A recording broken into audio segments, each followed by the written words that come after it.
Hey, what's going on, y'all? I'm here doing a review for the documentary called Beneath the Skin. It was, I guess you could say, an online documentary. It's actually currently 11:53 p.m.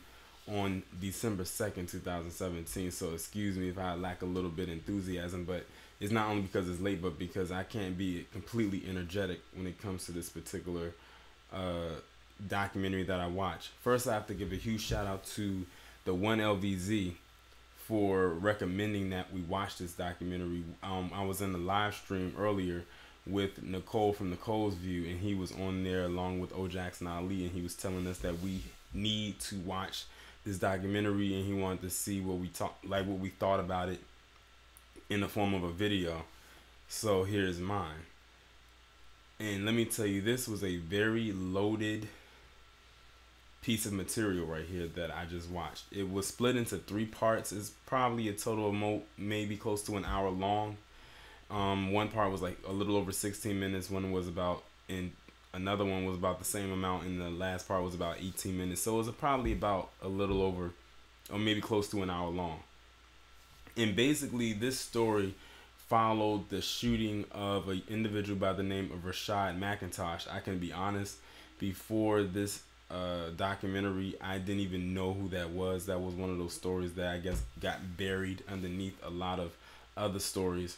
And a journalist by the name of Rosa Flores, who was a part of the CNN Bureau of Chicago, was the one who was pretty much doing a lot of the investigation work with this, and she really did her work. Like, she really did a good job at digging as far as she could into investigating this. I think they said that she spent about maybe a year and a half or maybe close to 2 years doing some investigation work, and she's actually still working with the case today because it still is like ongoing. But basically what happened was, it was this individual by the name of Rashad McIntosh who was killed by Chicago police, and they pretty much mutilated his body. So they had these incisions on his body, and they actually show it in the documentary. They even put like a disclaimer at the beginning of the first part saying that viewer discretion is advised because there will be some graphic content, and it was talking about that, where he had these deep cuts on his body, like on the back of his body, like that was like so deep that when they actually showed him, they looked like, when they show him actually be stitched back up or stapled, it looked like like laces to shoes. That's what they look like.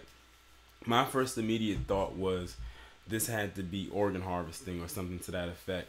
And then they even said it was a possibility that they were trying to take out long bones in his body. I was like, wow, what is it about this guy that they needed?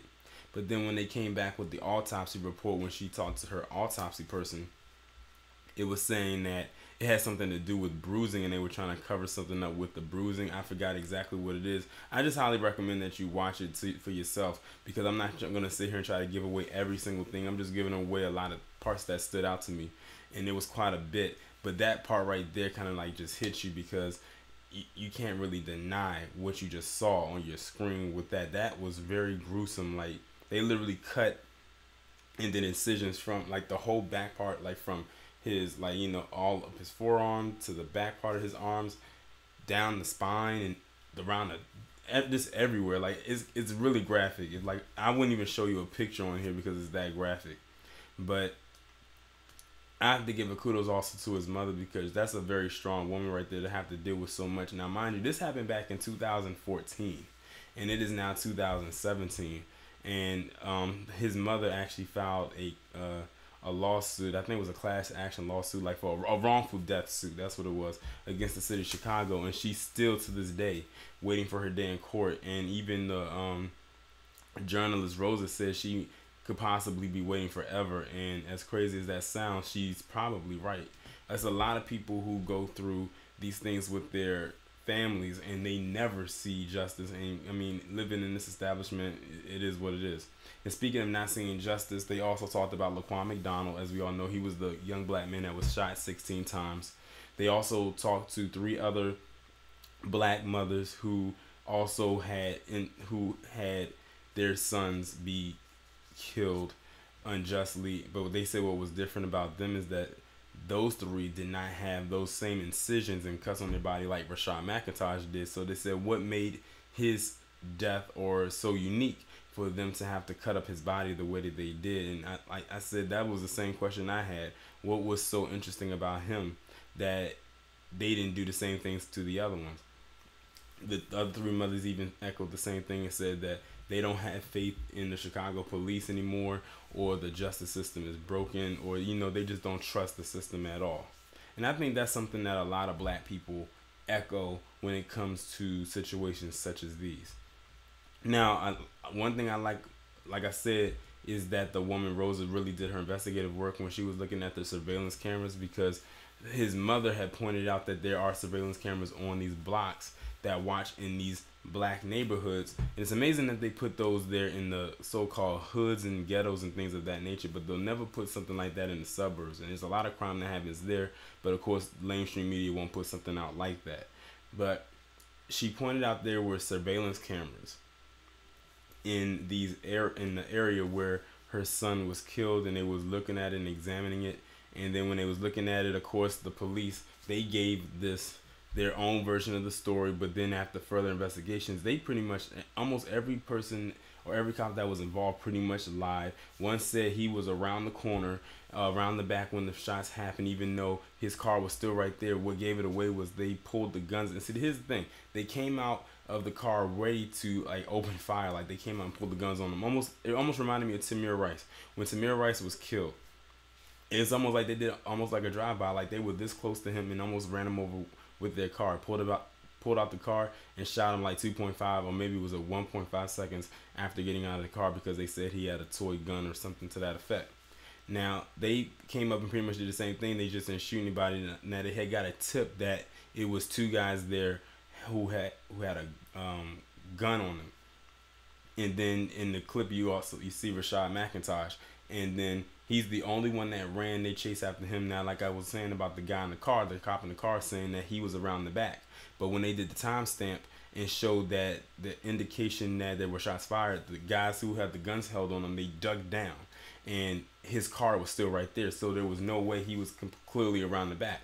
Then there was another cop who said he was someplace when he was actually still standing right there in front of the guys who ducked down after shots were fired. So their stories just never added up.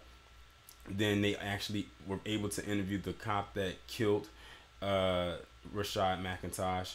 And then when they was talking about him and they was interviewing him and things of that nature, they interviewed another cop, and they was saying how when they asked him a certain question about did he see a gun, he said no. Now, what was interesting about this is the investigator who was asking the questions was getting ready to ask him another question, and then all of a sudden it stopped talking. It got silent. It sounded like somebody may have whispered something to somebody, and then they paused the recording, and then they brought it back and they started rearranging the questions. And then months later, or maybe a couple years later, his story changed, and now he says he saw a gun.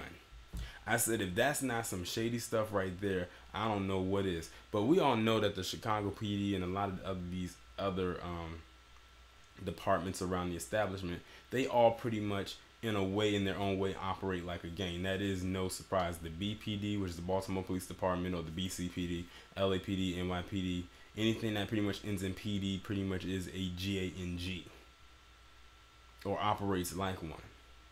But like I said, this was a very interesting documentary. I don't want to go into all the details of it, because I want y'all to watch it. But those were some of the things that stuck out to me. I'm going to try and see if I can remember some more, because there were quite a bit. I mean, it's kind of hard to put everything in words. I didn't take notes because it was late, and then I didn't want to have my handwriting be all like chicken scratch, and I could barely read what I wrote. But I would highly recommend that you go and watch this documentary. It's called Beneath the Skin. It's on CNN.com. All you got to do is go into Google and type it in, and it's going to be right there. And just type in Beneath the Skin CNN, and all three parts will be right there. Please, I implore you to watch all three parts, because like I said, I never heard of this case before. I never knew who this guy was before this. And I offer condolences to his family, his friends, his loved ones, and his son. He has a 5-year-old son that will grow up without his dad. But I'm sure, he only 5 years old, and he was killed back in 2014. So his son was still very much a toddler when his dad was killed. And you know, it's just it's very unfortunate that all of this happened. And when I look at something like this, it makes me think of videos that Mr. Superboy does, because you know, he's from Chicago, and he'll tell you all day that a lot of the cops that are up there operate as a gang, and a lot of the shootings and stuff that happens doesn't happen from black people like the mainstream media will put out there. That is black people committing most of these crimes, and you know, the black on black crime this and the black on black crime that. You know, is really messed up at the end of the day. But all in all, this is a very good documentary. It's gonna get you fired up. I'm telling you that right now. It was some parts in there where I was like literally almost fuming at the screen, especially the part where they show his body. You know how they like cut his body up, and you know, when I saw the synopsis and they said he had these horrific cuts on his body, I said I wonder if they're gonna show that. And when they did, it's almost like I kind of wish they didn't, because it looked bad. Imagine having a cut up leather couch and you stitch it back together. That's what his body looked like. But I still would like to know, what the hell were they really looking for? I mean, when you see something like that, all I could think of is organ harvesting. Like, and then another thing, I'm gonna end it off of this, is a lot of the people who have loved ones who were killed have the same thing in common. They're killed, and then they have to get them taken to you know, have their body examined, taken to the morgue, and they're telling the family that they can't see the body, and for the most part, the family members don't see the body until the day of the funeral. So it makes you wonder, what are they doing with those bodies from the day they're taking in to the day of the funeral? So it's like really shady. It's like they're all in cahoots with each other. It's really messed up, but it was a really good documentary. Shout out again to the 1LBZ for recommending it to us to watch. I'm glad I did, and I hope you will too. Y'all let me know what you think down in the comments. Like, share, subscribe. The links will be in the description. Have your notifications turned on.